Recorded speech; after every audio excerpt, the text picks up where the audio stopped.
Assalamualaikum warahmatullahi wabarakatuh. Kami dari kelompok 11 Teknik Sipil UPN Veteran Jawa Timur ingin mempresentasikan review jurnal tentang pondasi dangkal. Pertama, perkenalkan dulu kami. Saya adalah Muhammad Miftahul Huda, NPM 1918. Saya Radian Hafiz Arsy, Angkatan 19, NPM 19. Saya Muhammad Agus Hilmi, Angkatan 19, NPM 1959. Saya Novita Dwi Ramayati, Angkatan 19, 1998. Daya dukung pondasi dangkal. Mata kuliah Teknik Pondasi 1, dosen pengampu Dian Purnamawati Solin, ST, MSc.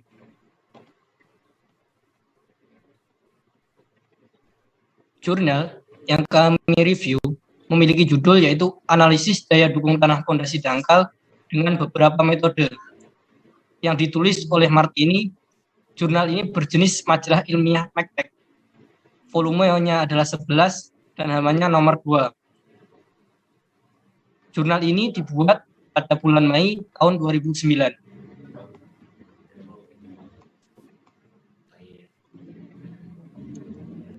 Ini adalah gambaran awal dari jurnal yang akan kami review, yang berjenis metode pondasi dangkal.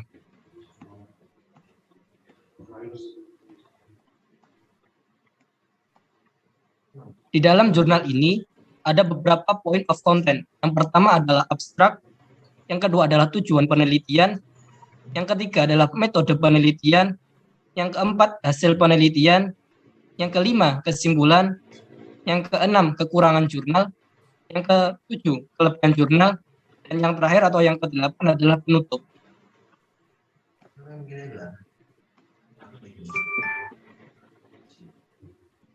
Point of content yang pertama adalah abstrak. Metode Terzaghi dan Ozaki memiliki nilai daya dukung pondasi tanah yang kurang lebih sama. Metode Hansen dan Vesic juga memiliki nilai yang cenderung sama. Hanya Meyerhof sendiri yang memiliki nilai yang berbeda. Untuk beban miring, metode Hansen, Vesic cenderung sama, dan hanya Meyerhof yang cenderung berbeda nilainya. Tapi, metode Hansen dan Vesic pada berbagai lebar pondasi, pada pondasi persegi dan lingkaran, yaitu P lebih dari 0,5 meter, terjadi penurunan daya dukung tanah pondasi. Dan pada B 1,5 meter meningkat kembali ke nilai semula. Berikutnya adalah tujuan penelitian. Untuk mendapatkan variasi daya dukung pondasi tanah untuk kasus yang sama berdasarkan metode adalah Terzaghi, Meyerhof, Vesic, Hansen, dan Ozaki, serta mendapatkan perbandingan besaran nilai daya dukung tanah dari beberapa metode tersebut.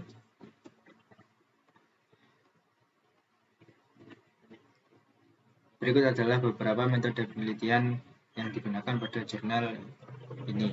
Yang pertama, Terzaghi, Meyerhof, Hansen, Vesic, dan Ozaki. Berikut adalah penjelasan pondasi dangkal. Sebagai contoh pondasi dangkal menurut Terzaghi pada tahun 1943 dalam DAS 2004 adalah yang pertama, apabila kedalaman pondasi lebih kecil atau sama dengan lebar pondasi, maka pondasi tersebut bisa dikatakan sebagai pondasi dangkal. Yang kedua, anggapan bahwa penyebaran tegangan pada struktur fondasi kelapa lapisan tanah di bawahnya yang berupa lapisan penyangga lebih kecil atau sama dengan lebar pondasi kelapisan tanah. Berikut adalah metode Terzaghi. Analisis daya dukung Terzaghi. Menurut Terzaghi pada tahun 1943 dalam DAS 1995, suatu pondasi dangkal ditentukan dari DF kurang dari sama dengan B dengan DF kedalaman pondasi dangkal dari permukaan tanah, B lebar pondasi, Persamaan daya dukung untuk pondasi memanjang menurut Terzaghi pada tahun 1943 dinyatakan sebagai berikut.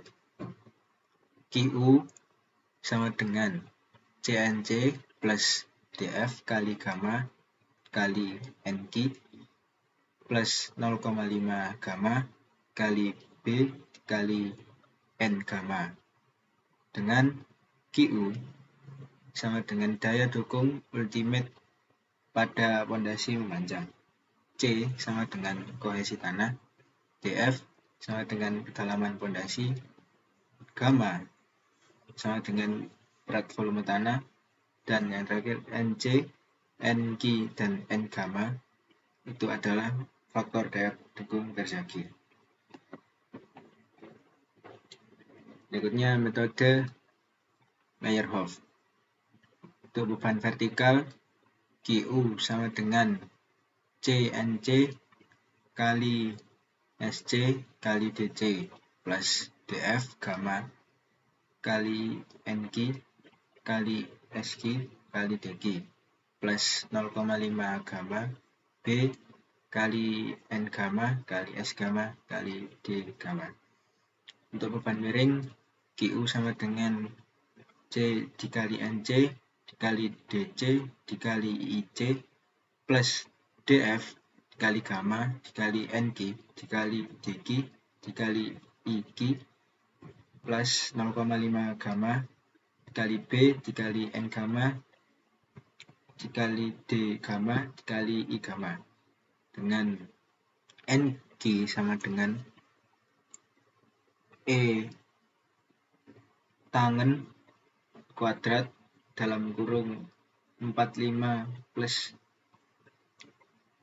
X per 2, lalu NC sama dengan dalam kurung NQ min 1 kotangan X, lalu N gamma sama dengan 1,5 dalam kurung NQ min 1 tangen 1,4 X.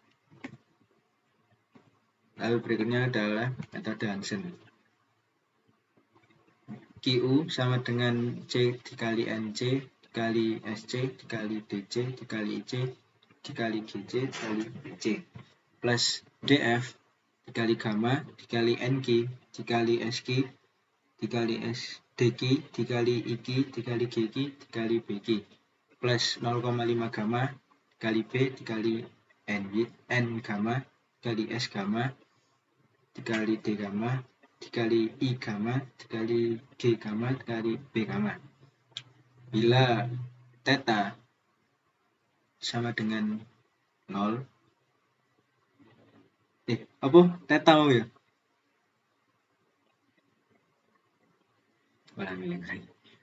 Bila theta sama dengan 0, QU sama dengan 5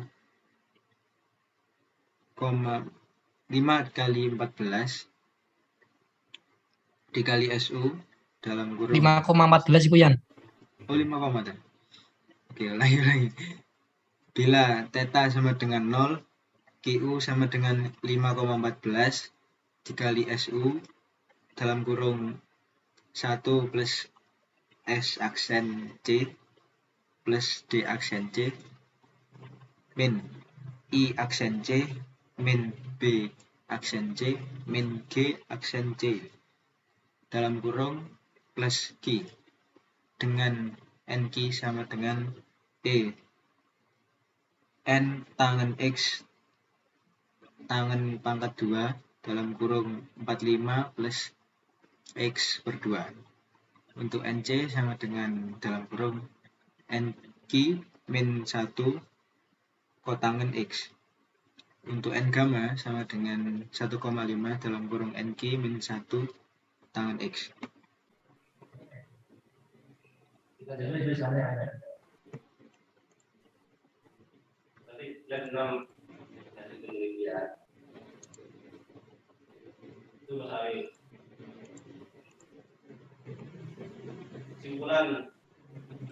Daya dukung pondasi dangkal. Mata kuliah Teknik Pondasi 1. Dosen pengampu Dian Purnamawati Solin, ST MST.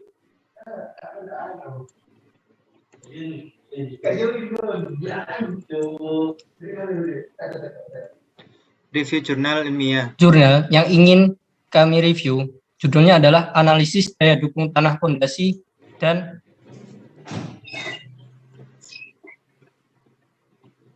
ulangi ketutupan soalnya. Langsung ayo, kok katengan yo.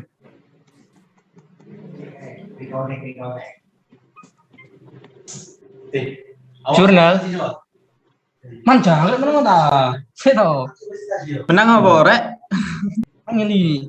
Wis kono balen ku awal yan. Daya dukung mau yan. Iki gak aku Daya tak sing dukung baca. pondasi dangkal. Mata kuliah Teknik Pondasi 1. Dosen pengampu Dian Purnamawati Solin, STMSC.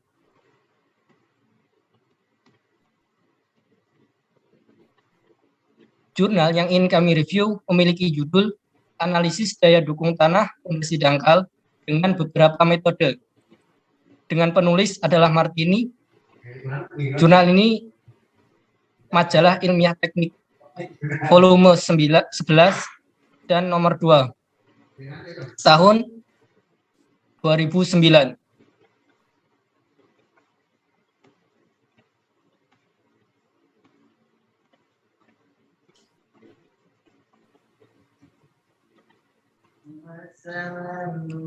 Ini adalah gambaran dari jurnal yang ingin kami review.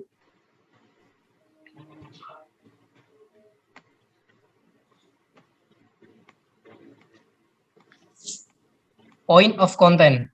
Yang pertama adalah abstrak, yang kedua adalah tujuan penelitian, yang ketiga adalah metode penelitian, yang keempat hasil penelitian, yang kelima kesimpulan, yang keenam kekurangan jurnal, yang ketujuh kelebihan jurnal, dan yang terakhir adalah penutup.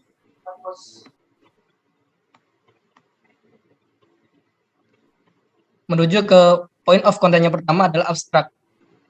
Metode Terzaghi dan Osaki memiliki nilai daya dukung pondasi tanah yang kurang lebih sama. Metode Hansen dan Vesic juga memiliki nilai yang cenderung sama. Hanya Meyerhof sendiri yang memiliki nilai yang berbeda. Untuk beban miring, metode Hansen, Vesic cenderung sama, dan hanya Meyerhof yang cenderung berbeda nilainya. Tapi metode Hansen dan Vesic pada berbagai lebar pondasi, pada pondasi persegi dan lingkaran, yaitu B lebih dari 0,5 meter terjadi penurunan daya dukung tanah pondasi, dan pada B 1,5 meter meningkat kembali ke nilai.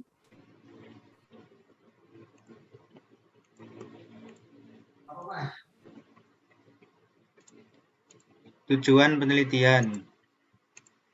Untuk mendapatkan variasi daya dukung pondasi tanah untuk kasus yang sama berdasarkan metode adalah Terzaghi, Meyerhof, Vesic, Hansen, dan Osaki, serta mendapatkan perbandingan besaran nilai daya dukung tanah dari beberapa metode tersebut. Berikut adalah metode penelitian. Yang pertama ada Terzaghi, yang kedua ada Meyerhof, yang ketiga ada Hansen, yang keempat ada Vesic, dan yang kelima Osaki.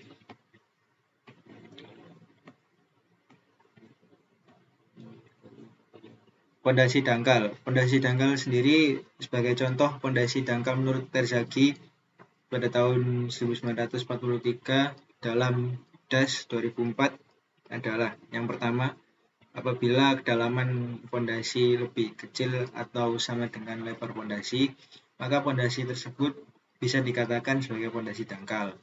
Yang kedua, anggapan bahwa penyebaran tegangan pada struktur pondasi ke lapisan tanah di bawahnya yang merupakan lapisan penyangga lebih kecil atau sama dengan lebar pondasi ke lapisan tanah.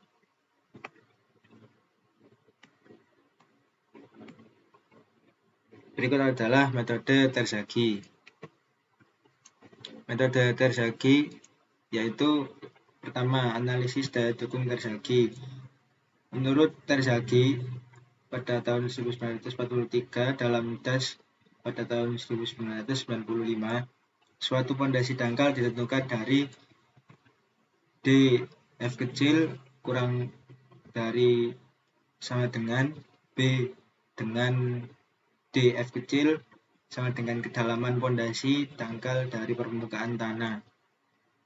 Lalu B sama dengan lebar pondasi dengan satuan meter.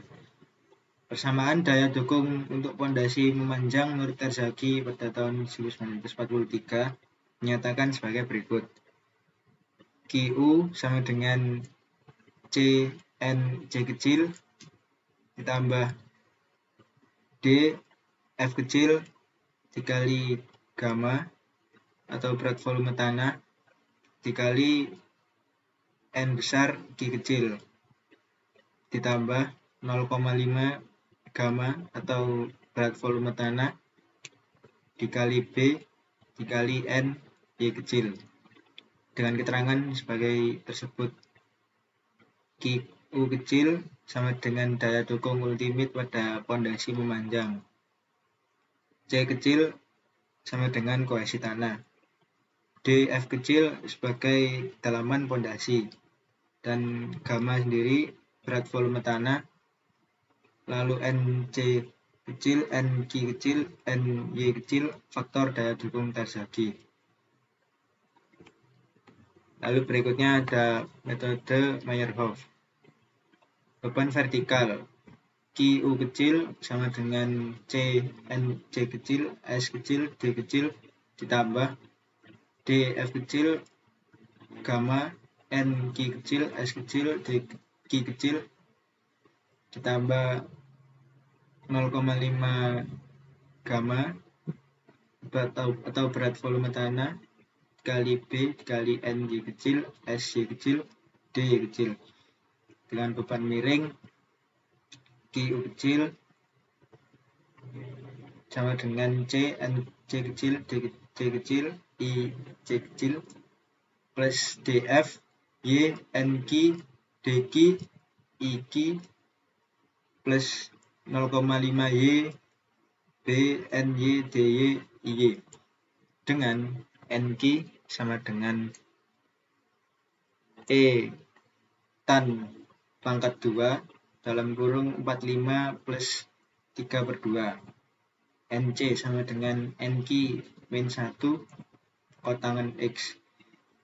NY sama dengan 1,5 NQ min 1 tangen 1,4 X.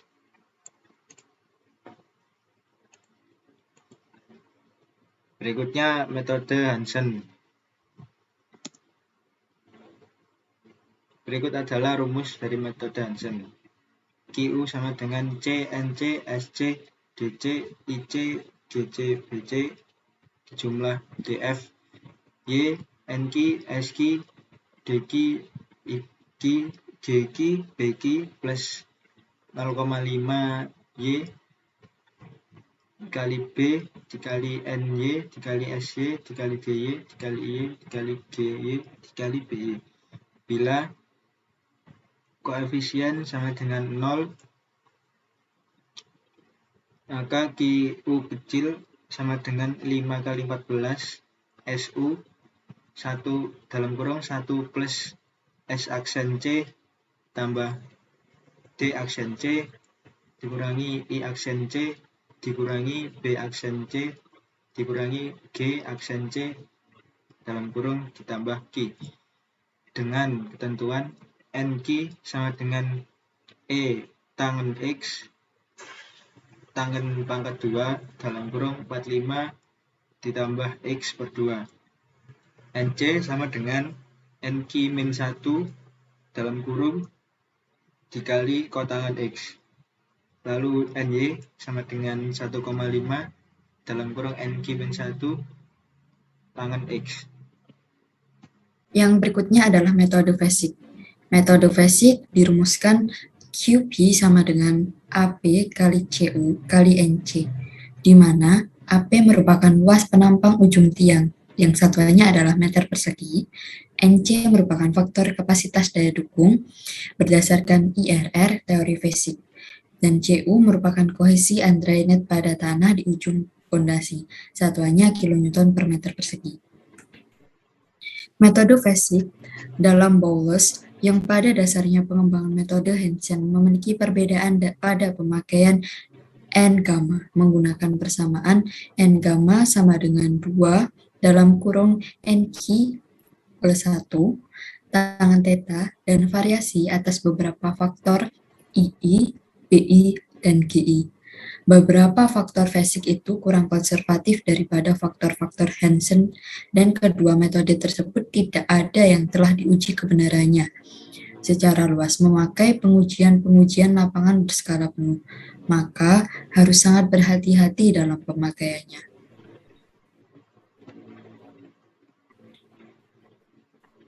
Yang berikutnya adalah metode Osaki. Metode Osaki dirumuskan QU sama dengan alfa kali C kali NC plus DF kali gamma kali NQ plus beta kali gamma plus B kali N gamma.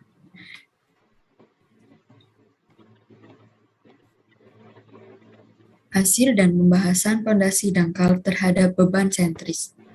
Dari gambar 6, 8, 10, dan 12 yang terdapat sebagai berikut, memperlihatkan bahwa untuk variasi lebar pondasi B dari kelima metode untuk mempengaruhi bentuk dalam hal ini bentuk bujur sangkar, 4 persegi panjang, dan lingkaran. Metode Terzaghi dan Osaki mempunyai nilai yang cenderung sama dan paling rendah. Tetapi, pada pondasi bentuk memanjang, kedua metode ini mempunyai nilai paling tinggi. Bila semakin besar lebar pondasi, Meyerhof paling rendah. Hansen dan Fezzik berada di antara ketiga metode tersebut nilainya. Next. Kemudian pondasi dangkal terhadap beban miring. Untuk variasi kedalaman pondasi, yaitu DF kecil pada gambar 15, 17, 19, dan 21, dari ketiga metode tersebut memiliki bentuk grafik yang cenderung sama, yaitu semakin bertambah kedalaman, maka nilai daya dukung tanah akan semakin tinggi. Nilai daya dukung tanah yang paling tinggi pada pondasi memanjang adalah metode Fezzik.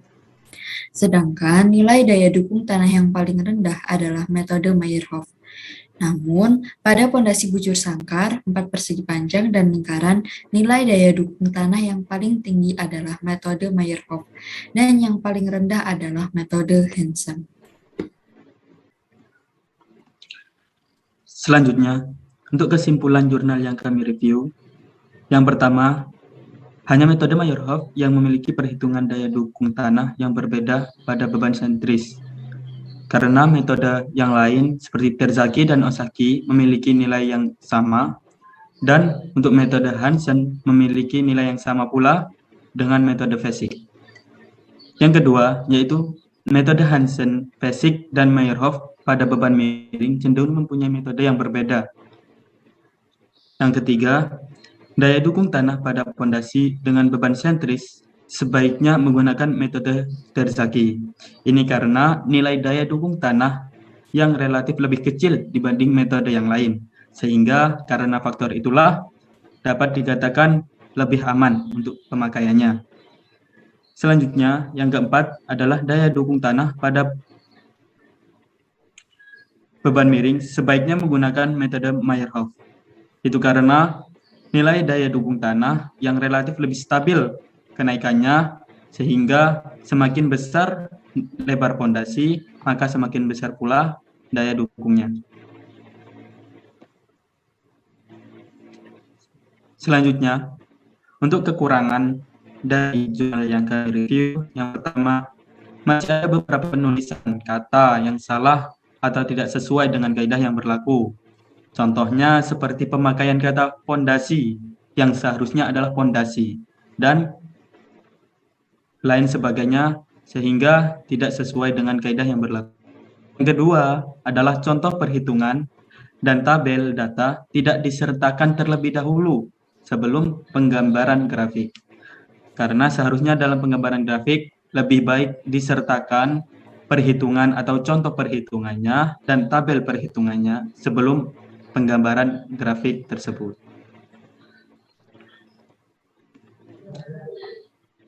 Selanjutnya, untuk kelebihan, terdapat banyak jenis pondasi dan metode yang dipakai, untuk dijadikan sebuah variabel penelitian, sehingga perbandingan analisa dan pembahasannya menghasilkan data yang cukup baik dan variatif.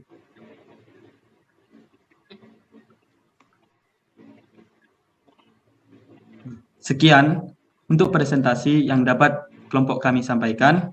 Kurang lebihnya kami mohon maaf. Wassalamualaikum warahmatullahi wabarakatuh.